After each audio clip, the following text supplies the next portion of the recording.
आज दिनांक 28/7/2024 को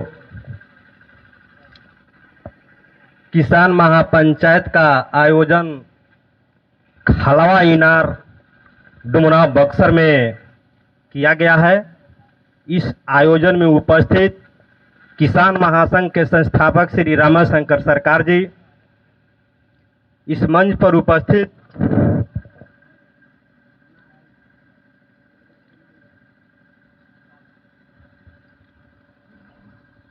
संतोष भारती आरजेडी प्रदेश अध्यक्ष, लाल बाबू यादव जी मुखिया जी, मनोज ठाकुर आरजेडी डुमरांव और कृष्ण मुखिया जी, और इस मंच के संचालक अध्यक्षता कर रहे हमारे श्याम बिहारी सिंह और संचालन कर रहे विद्यापति चौबे जी को मैं हार्दिक अभिनंदन और स्वागत करता हूं। साथियों, हमारे किसान साथी दूर दराज से जितने भी किसान साथी आए हुए हैं, सबने यही कहा कि हमारे जिला में, हमारे प्रखंड और गांव में बिजली की समस्या है, पानी की समस्या है, पानी नहीं हो रही है, खेती नहीं हो रही है, धान का बिचा ठीक से नहीं पड़ा, रोपनी नहीं हो रही है। कुछ तो हम लोग प्रकृति के मार झेल रहे हैं, लेकिन कुछ हम लोग ही जिम्मेवार हैं। जिम्मेवार इसलिए हैं कि अपनी लड़ाई हम खुद नहीं लड़ते हैं और दूसरे के लड़ाई के लिए 44 डिग्री के टेम्परेचर में अपनी जान और गर्मी और पसीना दे देते हैं दूसरे की लड़ाई में। वो दूसरी की लड़ाई कौन सी है? नेता और मदारी, विधायकी और संसद।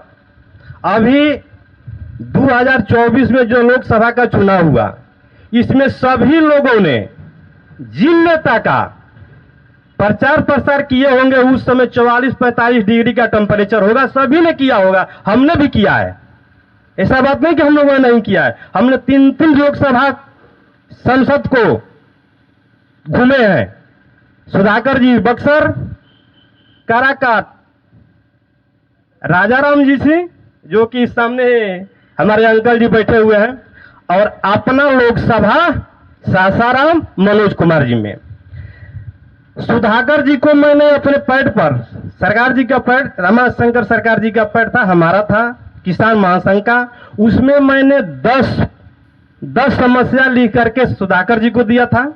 वहीं 10 समस्या लिख करके काराकाट राजाराम जी को दिया था, और वहीं 10 समस्या लिख करके सासाराम लोकसभा के जो सांसद है मनोज कुमार भारती जी, उनको हम दिए थे। साथियों, देने से तो कुछ नहीं होता, लोग तो ले लिए, लेकिन काम हमें करना है। इस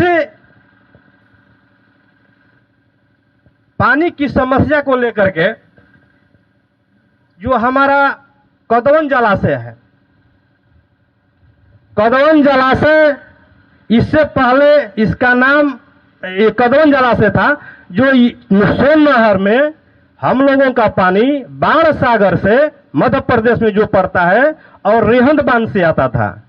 बाण सागर से बिहार सरकार का करार था कि आप उसमें से 1/4 भाग पानी हमको देना है, और रेहंद बांध से आधा। लेकिन समय बदलता गया, सरकारें बदलती गई।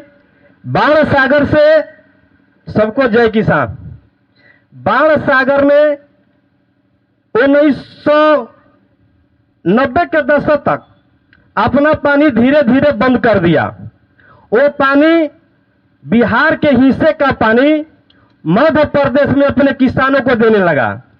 रिहंद बांध जो बिहार के हिस्से के पानी था, वो अपने बिहार के हिस्से का पानी उत्तर प्रदेश में देने लगा, जिससे हमारे सोन नहर में पानी की कमी होने लगी और हम लोग सिंचाई से वंचित होने लगे।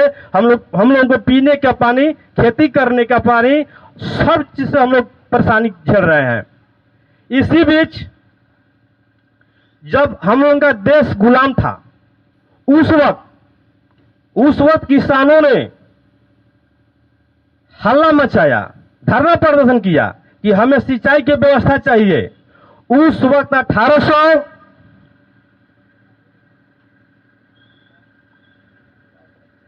लिख रहे हो ना।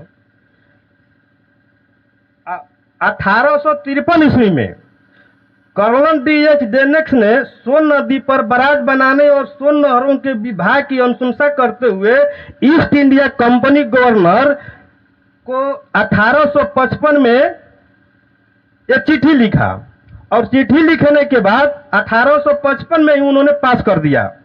1855 से 1861 के बीच जो 5-6 साल होता है, 1855 से 1861 में सर्वेक्षण का कार्य चालू हुआ और उस 6 साल में पूरा सर्वेक्षण करके 1861 से 1868 के बीच सोन नहर बनाने का कार्य शुरू हो गया। अब देखिए, हम लोगों का देश गुलाम था, अब गुलामी में भी उन लोगों ने कितना जल्दी से काम किया। 5-6-7 वर्षों में, इसी 5-6-7 वर्षों में सारा काम करते चला गया।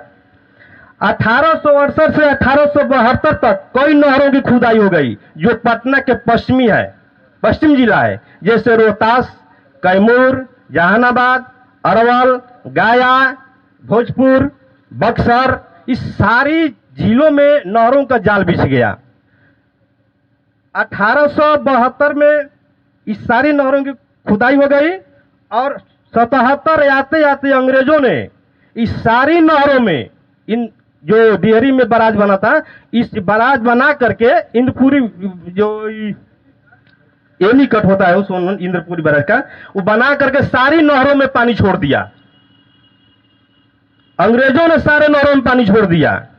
आज हम लोग आजाद देश भारत में रहते हैं, अपनी मर्जी से अपने नेता को चुनते हैं कि ये नेता हमारा काम करेगा, लेकिन इन्हीं नेताओं ने, जो हम लोग जाति वर्ण में बट गए हैं, जाति और धर्म में बट गए हैं, हम लोग भी ये जिम्मेवार है इस पानी के लिए, इस बिजली के लिए, इस सड़क के लिए, कि हम लोग आवाज नहीं उठने देते हैं। अगर आप दूसरे जाति के हैं, इस जाति का संसद है, आप कहते हैं कि बड़का नेता बनने चलता आवा नहर की आवाज उठाए, मनोज जी के कह दीजिए कि बड़का नेता बना, बड़ा चला बड़ा बिजली या बोरिंग की आवाज उठाए।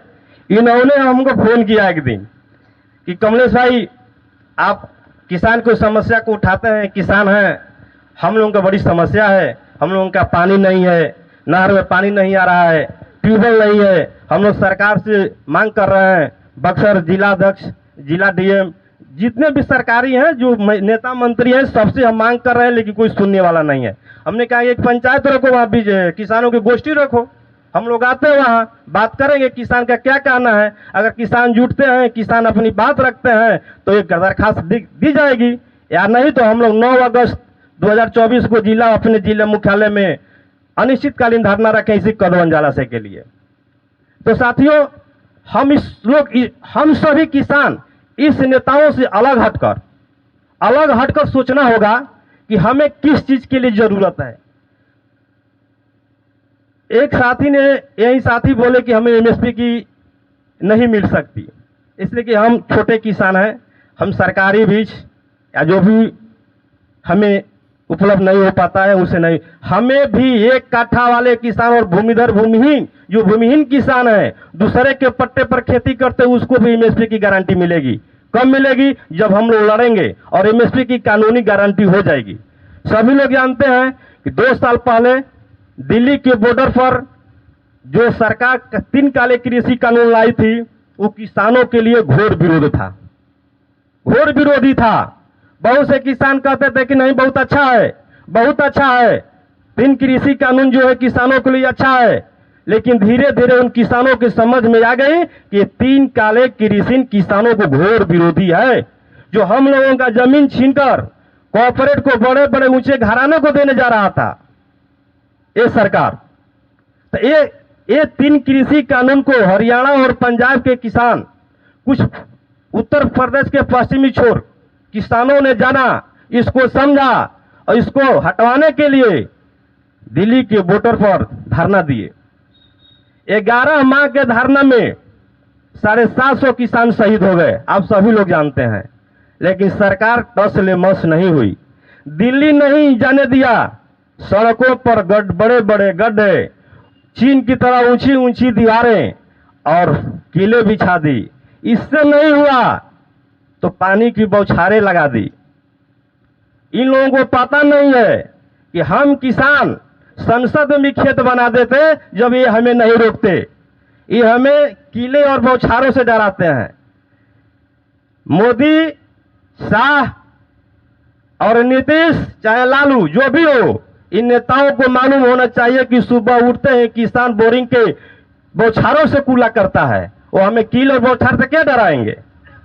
सुबह जो भी किसान आज अपने बोरिंग पर जाते होंगे, ट्यूबवेल पर जाते होंगे, सुबह सुबह उसी बोरिंग के धार से कूला करते होंगे, और उस सरकार की धार से हम लोग किसान क्या डराएंगे भाई? हम लोग डरने वाले हैं? तो 750 किसान शहीद हो गए, और लास्ट में आने के बाद मोदी जी ने कहा कि हमारी तपस्या में कोई कमी रह गई, किसान को हम समझा नहीं पाए, इसलिए हम इस कानून को वापस लेते हैं।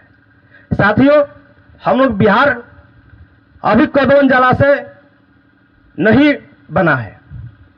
जो हमारे साथी बताए कि 1989 में लगभग जगन्नाथ मिश्र जी इसका शिलान्यास किए थे।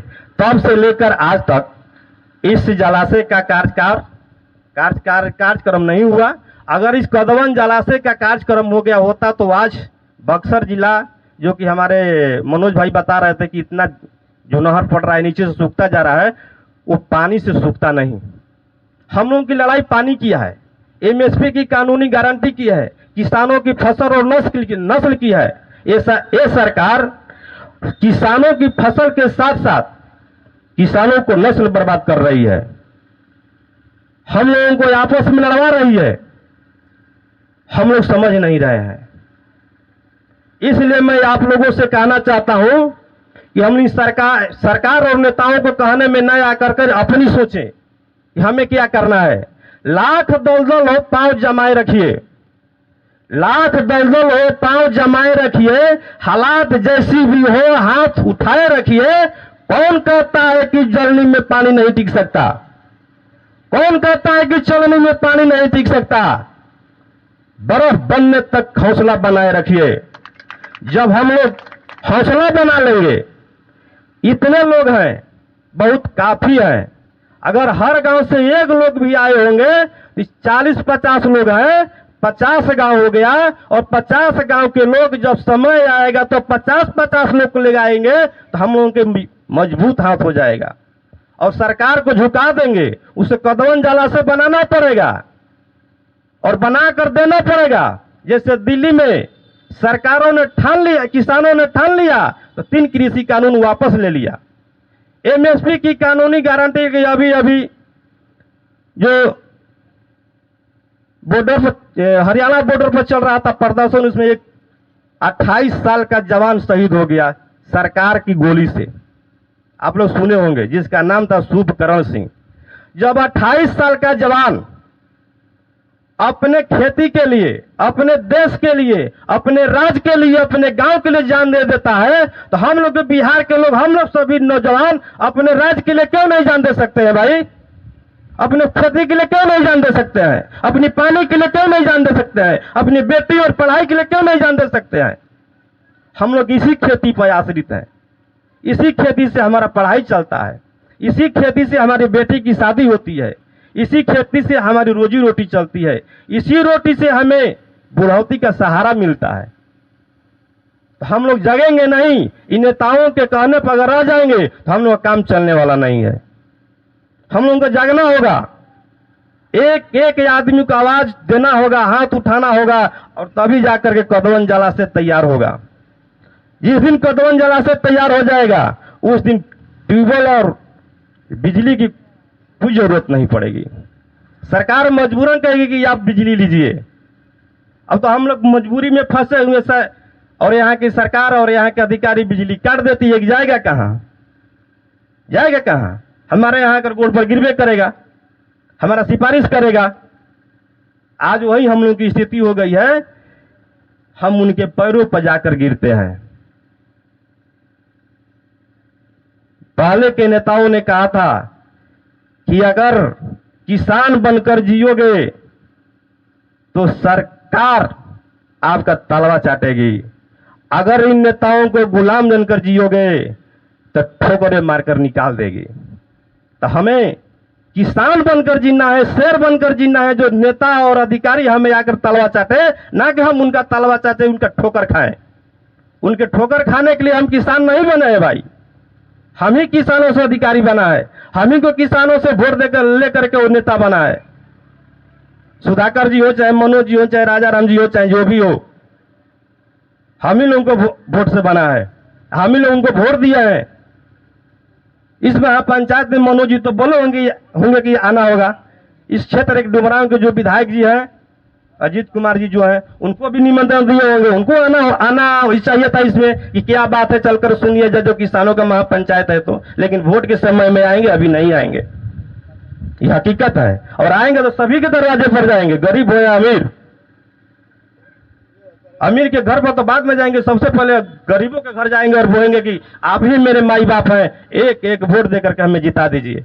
और इस जो सूखा पड़ रहा है, पानी नहीं आ रही है, ट्यूबवेल नहीं है, बिजली नहीं मिल रही है, कभी न विधायक आया न संसद आया कि चलिए मैं अधिकारी के साथ चल रहा हूं और कहूंगा कि अब इनको बिजली और पानी और ट्यूबवेल लगवाइए।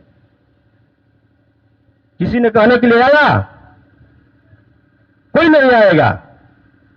ये तो मनोज भाई जी थे, हमको 5-7 रोज पहले फोन किए कि भाई कमलेश जी एजाज साहब बात। हम बोले कि ठीक है करवाइए, हम लोग आ रहे हैं, हम लोग भागने वाले नहीं है, हम किसान हैं, हम लोग भी धंधा करते हैं, हमारा भी हॉस्पिटल है, अपना डॉक्टरी चलाते हैं, लेकिन छोड़ करके किसान के साथ में। पहले मैं किसान हूं, आज भी मैं किसानी करता हूं, आज भी खेत में खाद छींटता हूं। हम लोग के यहाँ पानी नहीं है, बोरिंग से खेत रोप करके खेत धान सूख रहा है।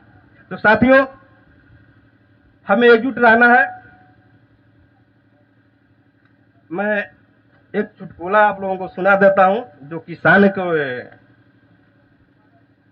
लायक है, आप लोग समझिएगा। एक बार बादलों ने आपस में मीटिंग करके कहा कि हम सभी बादल 10 सालों के लिए वर्षा नहीं पड़ेंगे, नहीं बरसेंगे। बादलों ने आपस में मीटिंग करके कहा कि हमने 10 साल तक वर्षा नहीं पड़ेंगे। सभी बादलों ने खुश हो गया, ठीक है हम लोग वर्षा नहीं पड़ेंगे। तो उसी बादल के झुंड में से 2-4 बादल घूम रहे थे, आकाश में मंडरात रहे थे, धरती से ऊपर आकाश से नीचे, कि देखे कौन सा किसान कौन सा काम कर रहा है। हम तो बारिश कर नहीं रहे हैं, वर्षा दे नहीं रहे हैं, खेत तो बंजर होगा, पानी है ये नहीं, खेती कहां से होगी। तो घूमते घूमते घूमते घूमते एक राज्य के जिला में वो बादल पहुंचा, तो देखा कि एक किसान अपने खेतों में हल चला रहा है। जब बारिश नहीं हो रही उस राज्य के सभी किसान अपना हल, खुरपी, कुदाल सब कुछ समेट करके रख दिया था कि वर्षा होइबे नहीं करेगा, तो इसको रखने से फायदा क्या, चलो रख दें, जिस दिन वर्षा होगा उस दिन हम इसको निकालेंगे। लेकिन उसी में से एक किसान थे। कौन किसान? जो हमारे रामाशंकर सरकार जी हैं, उसी किसान में से एक है। इस सारी बाधाओं से लड़ते हुए आज किसानों की लड़ाई लड़ रहे हैं। उसी किसान में से है ये, जो किसान उस 10 वर्षों से कसम खाई हुई बादलों से हल चला रहा था। तो बादलों ने पूछा कि भाई हम तो कसम खाए हैं कि 10 साल बारिश नहीं पड़ेंगे, तुम हल चला रहे हो। तो किसान था, बहुत नम्रता पूर्वक बोला कि भाई हम तो किसान हैं, हम हल इसलिए चला रहे हैं कि कहीं 10 साल में हम अपना हल चलाना ना भूल जाए, कहीं 10 साल में हम अपना हल चलाना ना भूल जाए। उसी किसान में से हमारे रामाशंकर सरकार जी निकले हैं कि कहीं अगर मैंने धरना, प्रदर्शन और मांग बंद कर दिया तो आने वाली पीढ़ी इसको मांग करेगी कि नहीं करेगी, ये हमें नहीं मालूम, इसलिए इसको जगाना जरूरी है। इसलिए वो किसान हल चला रहा था कि आने वाली पीढ़ी ये देखेगी कि इस नहीं बारिश होने के कारण हमारा एक पूर्वज हल चला रहा था उस सूखे में। बादलों ने कहा कि भाई ये तो बड़ी गंभीर समस्या है। जा करके बादलों से मिला और मिल करके बिना पूछे वर्षा चालू कर दिया, बरसने लगा। और बादलों ने कहा कि बरस क्यों रहे हो, हम लोग 10 साल का हैं, अभी तो 7 साल हो रहा है, 3 साल बाकी है।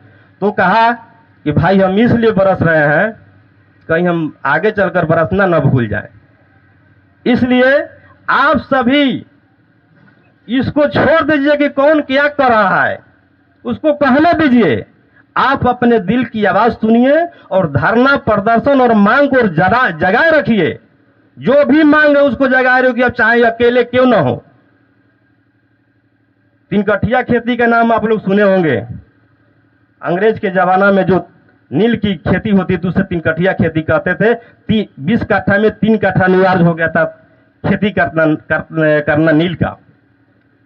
सभी किसान, बहुत किसान थे, 99% किसान उसको कर रहे थे। उसमें से एक ही किसान थे जिनका नाम था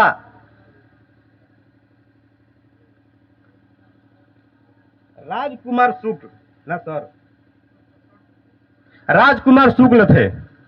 उन्होंने जाकर महात्मा गांधी से मिले, बस हो गया, महात्मा गांधी जी से मिले और अकेले किसान जाकर महात्मा गांधी जी से मिले और महात्मा गांधी जी वहां से अकेले चल दिए। ये नहीं परवाह किए कि हमारे पास कितने साथी हैं, कितने जाएंगे नहीं जाएंगे। रास्ते में आते आते बहुत से साथी हो गए और मजबूरन किसानों का धरना और प्रदर्शन देख करके उनको तीन कठिया खेती वापस लेना पड़ा।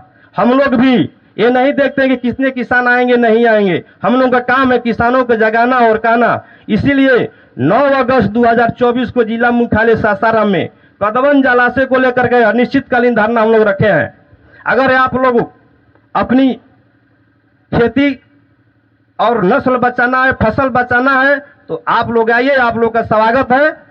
इन्हीं सब शब्दों के साथ मैं अपनी वाणी को विराम देता हूं। जय किसान, जय जवान, जय हिंद, जय भारत।